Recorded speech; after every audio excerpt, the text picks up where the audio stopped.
What is good, YouTube? So, as you can see, I've got my blue collar on. I'm dirty. I've been at work all day. It's been an amazing day. But I came home today and I had something on my porch. And I went and looked and it said, from the Lockman Foundation. And I said, it's here. Finally, it has arrived. The Bible that tons of people have been waiting for. The translation that has been in revision for, it seems like, since, I don't know, Noah built the ark. Who knows? All I know is it's here. I have one. We're about to review it. I'm going to go through the New American Standard, large print, ultra-thin reference Bible in the NASB 2020 right after this.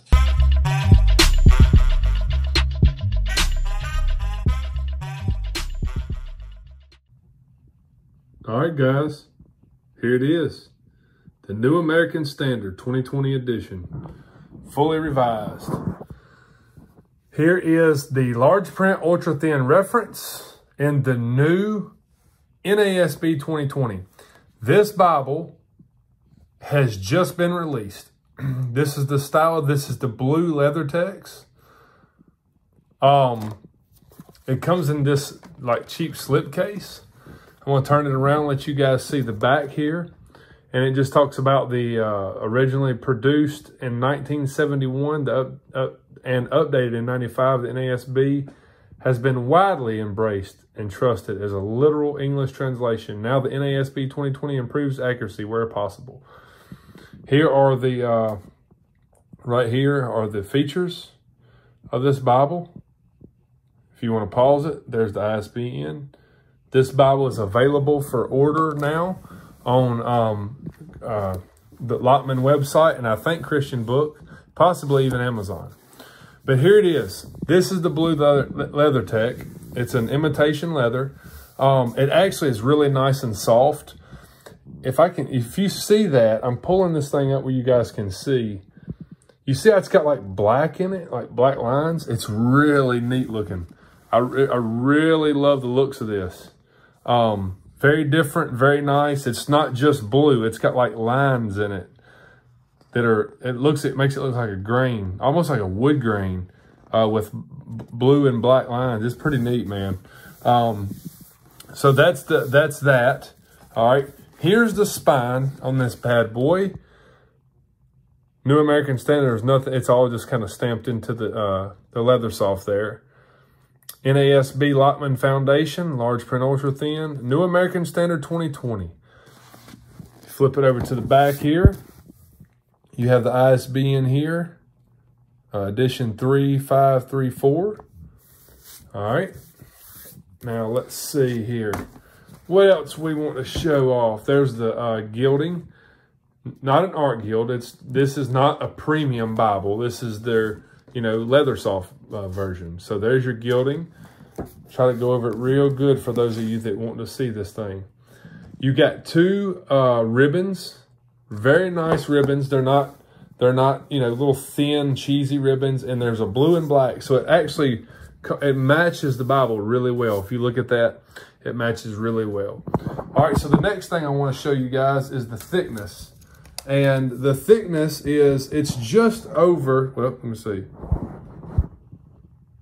Just over an inch thick. I would say just naturally laying here, about 1 1/8 inches, maybe, something like that. Maybe, well, about 1 1/4 inches, I guess. If you can see that, I don't know if you can. So that's the thickness. All right. Here is the width. Right at almost 7 inches in width there, if you see that.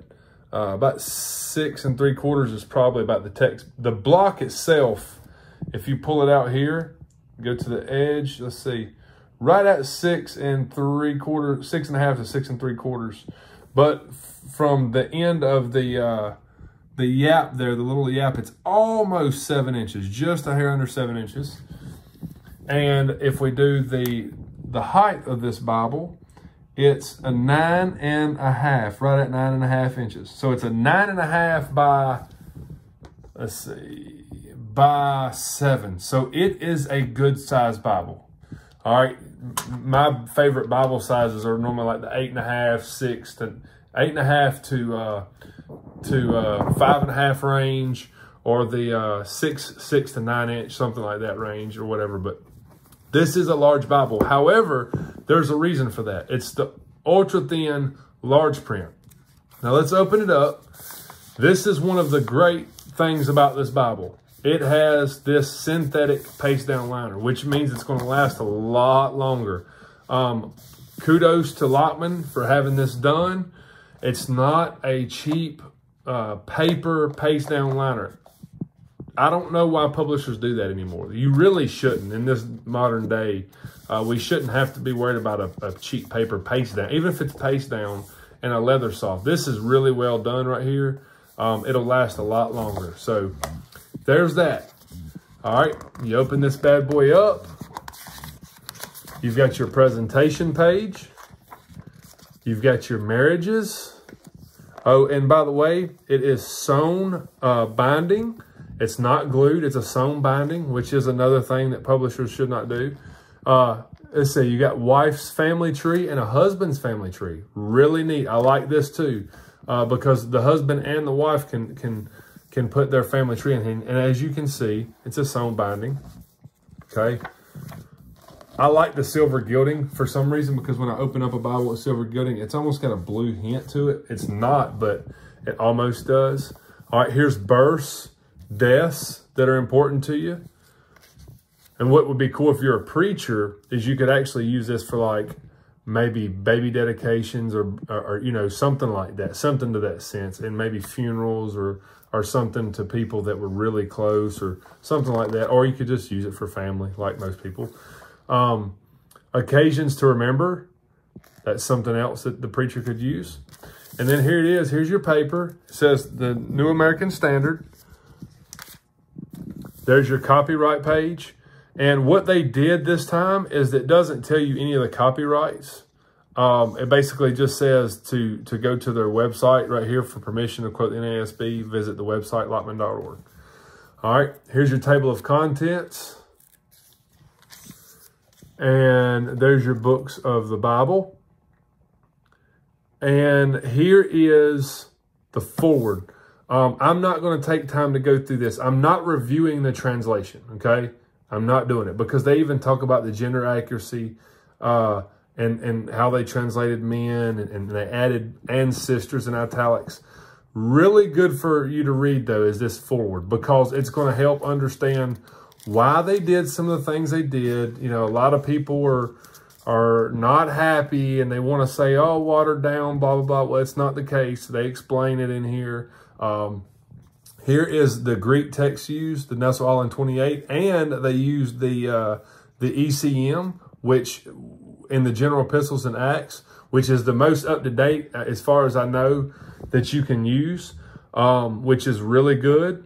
This foreword just explains some of the things they've done. They left the asterisks in there. You have the italics for stuff that was not originally in Hebrew, Aramaic, or Greek. The small caps for quotations. And then here's your abbreviations right here.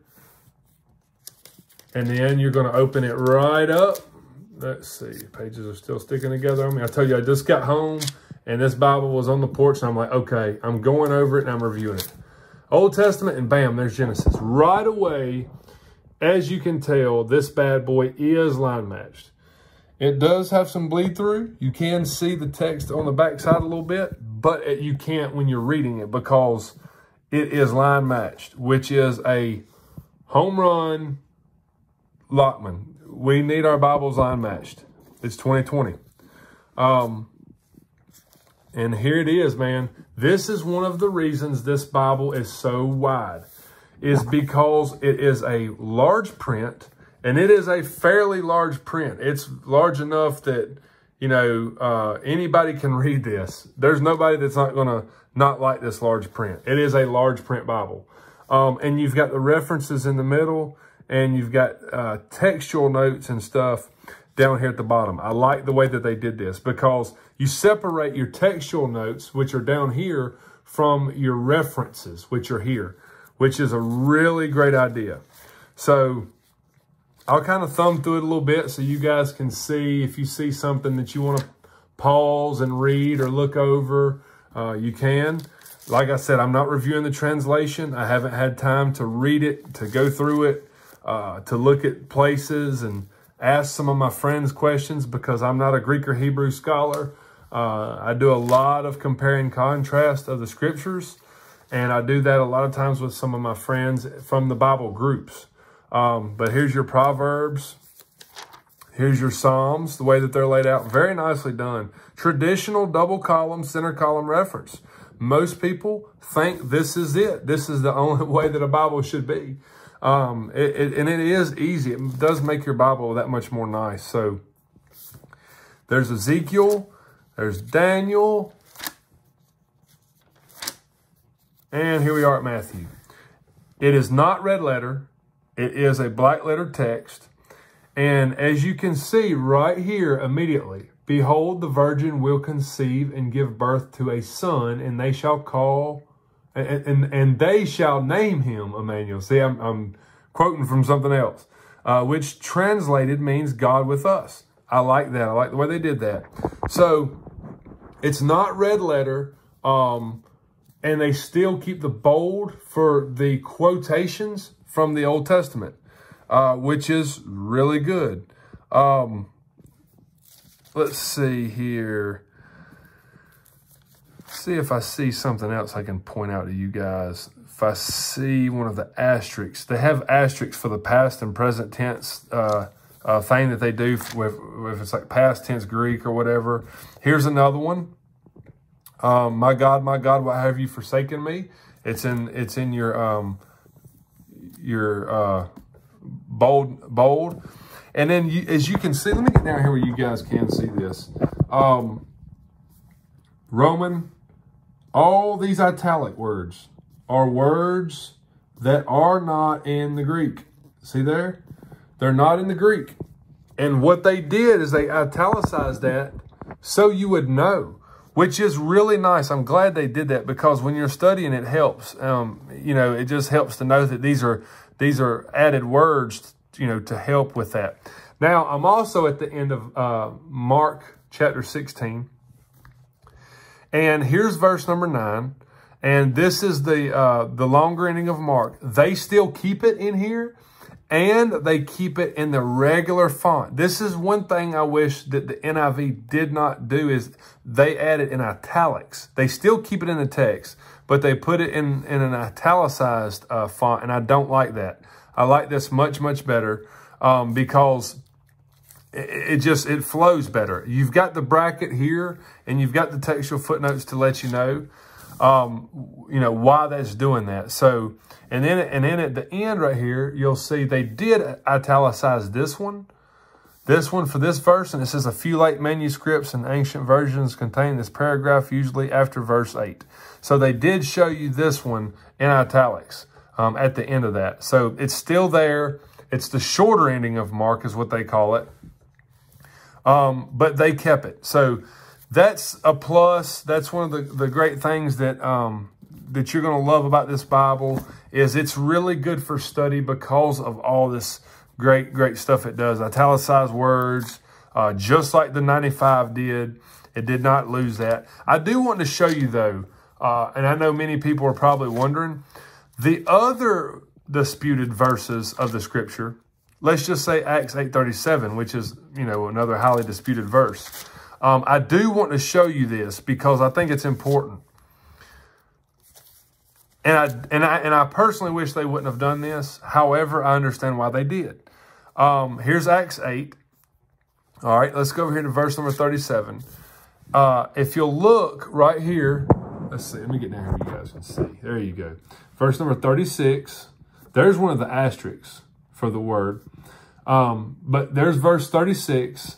And then at the end of verse 36, you'll see the 1. And verse 38. Verse 37 in the 95 would be in this text, but bracketed, letting you know that the earliest manuscripts don't contain that verse. Okay? But they did place it in the footnotes right there, just like all your other modern translations. So they didn't do anything out of the ordinary other than the fact that they kind of did break off from what the 95 did by leaving them in the text and bracketing, putting brackets on them.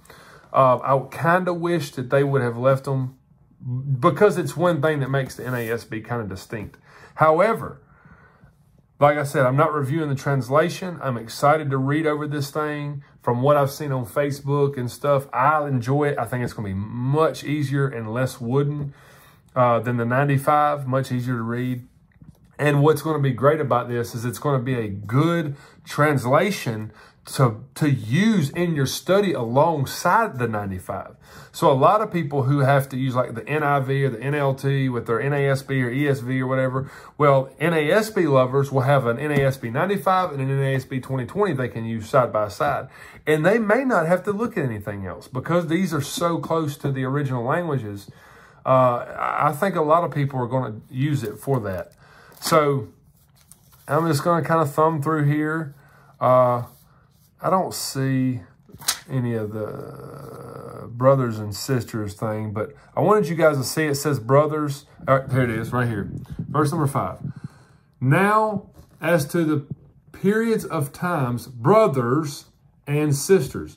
They put and sisters in here. Some people are head over heels that they shouldn't have. However, it's in italics. So that people that know the NASB are going to know that that italics shows that it's contextually true, but that was inserted for the contextual understanding of the original Greek. So I love it. I like the way they did that. There's nothing wrong with it. I've never had an issue with the ancestors anyway. There's some other places that could be debated, but hey, it is what it is, man. I like this. I like this Bible. This Bible's line matched. They've done a really good job. From what I can tell, brand new NASB 2020. Here it is. And here's your topical index in the back. I like this too. A little bit different than a concordance. It gives you topics. And actually, I actually might like this better than a concordance, to be honest, because this gives you, actually as a preacher, this gives you more of a topic to preach on if you want to preach in a topical way. So anyway, this is really nice. Really nice topical index in the back of this Bible. And then when you get back here to the very back, I know this is a long review. I'm sorry, guys, but this thing's new, and I know a lot of people wanted to see it as soon as it got here. So here's something I really like. I really, really like this. They did not do away with introductions to the books of the Bible. They placed them all in the back, which is neat because it doesn't take up the space in the text, but they still keep it back here in the back so you guys can see. And what's cool is, if you ever notice this, Genesis derives its title from the Greek word origin or beginning. So they tell you the Greek word or whatever from each and every one of these books and how the book came to be. I like that because it's not just about the author and just about all this other stuff. So they give you the book introductions back here. And then you got your parables, all of the parables of Jesus, and which are neat. Preachers preach the parables all the time. And then you have the miracles of Jesus. Then you have the important events in Christ's life. Really nice, really nice. Then you have these maps in the back. I think there's 7. There's map 3, 4, 5. 6. A is 6B and 7. Oh, actually, there's 8. So map 8. And then that's it. So very, very, very nicely done by Lockman. They are onto something with this Bible. Like I said, we'll look into the translation another time maybe. But as far as this Bible, you should get this thing. It's going to be a great resource for comparison and studying, especially those that really, really like the NASB. you should get this Bible. So I'm sorry this video is so long, but I wanted to get this out there, and I wanted you guys to be able to see it firsthand the day it came on the steps of my porch. So, hey, I love you guys. If you have any questions, try and ask me in the comments. If it's not too textual, I'll try to answer it. But any questions about this Bible, I would be glad to answer. I love you guys. Please consider subscribing to my channel. I'm getting close to the 700 mark. I'm thinking about doing a massive giveaway when I reach the 1,000 mark. So anyways, I love you guys, and I hope you enjoyed this video.